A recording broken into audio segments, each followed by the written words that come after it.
Նախագահն երեք Փաշինյանը Պուտինի հետ հանդիպման ժամանակ ասաց, որ իրենք Ղարաբաղը Ադրբեջանի կազմում են ճանաչել Ռուսաստանի Դաշնության հայտարարություններից հետո, ու նաև այս մեղադրանքների ֆոնին Փաշինյանը նախկիններին էր մեղադրում Արցախի հանձնման համար, ձեզ էին մեղադրում, ի վերջո հիմա ով է մեղավորով է հանձնել Արցախը։ Ես ասեցի, որ մենք այս իրավիճակում հայտնվել ենք 2020 թվականի աղետալի պատերազմից հետո։ 23 թվականի տեղի ունեցածը դա 2020 թվականի պատերազմի հետևանքներն են։ Այսօր ստեղ որոշ մարդիկ խոսում են, որ 23 թվականին մնայիք պայքարեիք։ Ես ուզում եմ հիշեցնել այդ մարդկանց, որ եթե մենք պետք է մնայինք մինչև վերջ պայքարեինք, դա պետք է անեինք 2020 թվականին, որ ավելի լավ պայմաններում ենք եղել, հանձնված չի եղել Աղդամը, Քելբաջարը, Ջաբրայելը, Գուբատլուն, Լաչինի տարածքը, ադրբեջանցիները չէին գտնվում Շուշիում և արցախցիները չէին գտնվում լիակատար շրջափակման մեջ։ Այսինքն ինչ հնարավորության մասին պետք է լիներ 2023 թվականին մնայիք մինչև վերջ պայքարեիք։ Եթե պետք է պայքարեիք, դա պետք է լիներ 2020 թվականին։ Եվ 20 թվականի նոյեմբերին այդ 9-ին ստորագրված փաստաթղթի հիման վրա է, որ ռուսական խաղապահ զորքերը հայտնվել են Արցախում։ Այսօր նաև լսում եմ տարբեր տեղեր, որ դուք ասել եք սպասիբա Ռոսիայի, սպասիբա Պուտինու, չգիտեմ, բայց մոռանում են, որ ռուս խաղապահները հայտնվել են Արցախում այդ ստորագրության շնորհիվ։ Եվ իրենց շնորհիվ է, որ հնարավոր է եղել, որ Արցախի ժողովուրդը վերադառնան Արցախ։ Հազարավոր մարդիկ դուրս էին եկել Արցախից, քաղաքացիական անձինք, որոնք վերադարձել են։ Եվ իրենք էին ապահովում եւ հանդիսանում երաշխավորը, որ Արցախի ժողովուրդը այնտեղ կարող էր ապրել։ Ինչ վերաբերում է, որ Արցախը ճանաչվել է Ադրբեջանի կազմ, դա ոչ թե միայն Ռուսաստանի ղեկավարությունն է դրա մասին խոսում։ 2023 թվականի պատերազմի սեպտեմբերի 19-ից սկսած ռազմական գործողությունները սեպտեմբերի 20-ին դադարեցնելուց հետո Ադրբեջանը մեզ ներկայացրել է պահանջ, որը փաստաթուղթ, որը հենց սկզբում նշված է, որ հաշվի առնելով նոր հանգամանքները, իդեմս դրան, որ Հայաստանի Հանրապետությունը ճանաչել է մեր լիիրավ սուվերենիտետը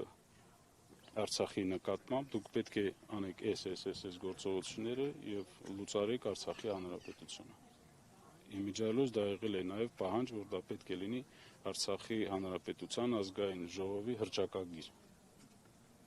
Մեր համար այդքան ընդունելի չի, թե ով ինչ է խոսացել, մենք միշտ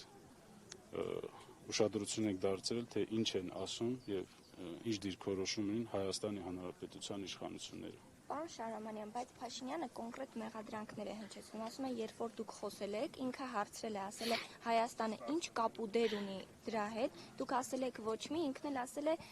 դե որ ոչ մի, ուրեմն մենք չենք խառնվի եւ ասում է Շահրաման, ձեր անունը չի տալիս, բայց պարզ է, որ ձեզ նկատի ունի, որ դուք ինքնուրույն եք այդ որոշումը կայացրել եւ ասում է, չգիտեմ թե ում հետ է խորհրդակցել, դուք այդ որոշումը կայացնելիս ում հետ եք խորհրդակցել։ Ուրեմն սեպտեմբերի 19-ին ռազմական գործողությունները, որ սկսվել են,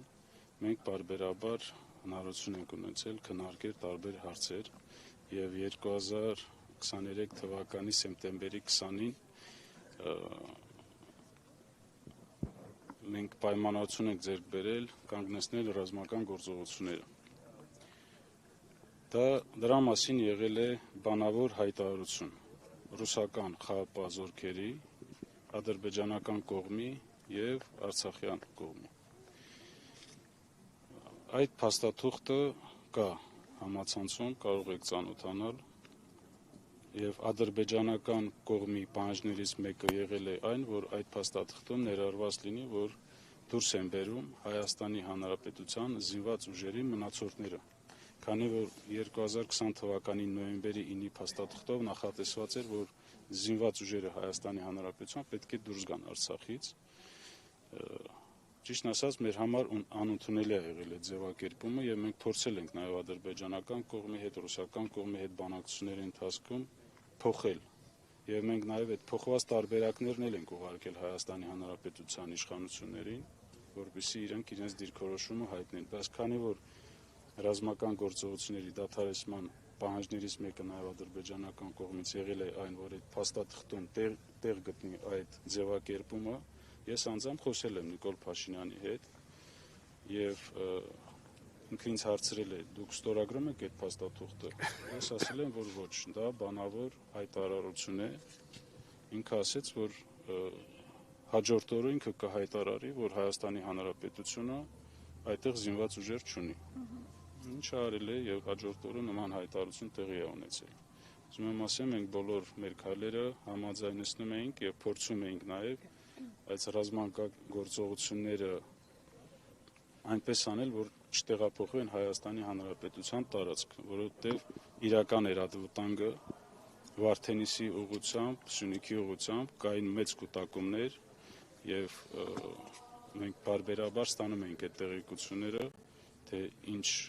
զինատեսակներ եւ ինչ քանակություն է կազմում Ադրբեջանի այդ սպառնալիքը։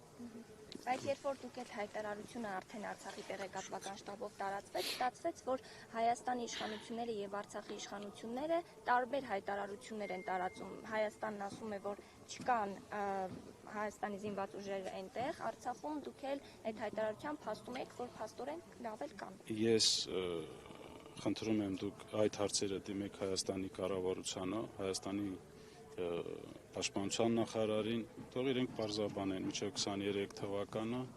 ում էր պատկանում Արցախի պաշտպանության բանակը եւ ձեր հարցերը դուք պատասխանների կստանաք։ Պարոն Շահրամանյան, մի ճիշտ հարցել Արցախի ներկայացած շենքի հետ կապված ճակատագիրի վերջը որոշվեց ինչ է լինելու, եթե չեմ սխալվում դատական։ Այս պահին անորոշ է, այո, կա դատական process-ներ, որը եթե չեմ սխալվում, այս տարվա ընթացքում, մայիս ամսվա ընթացքում պետք է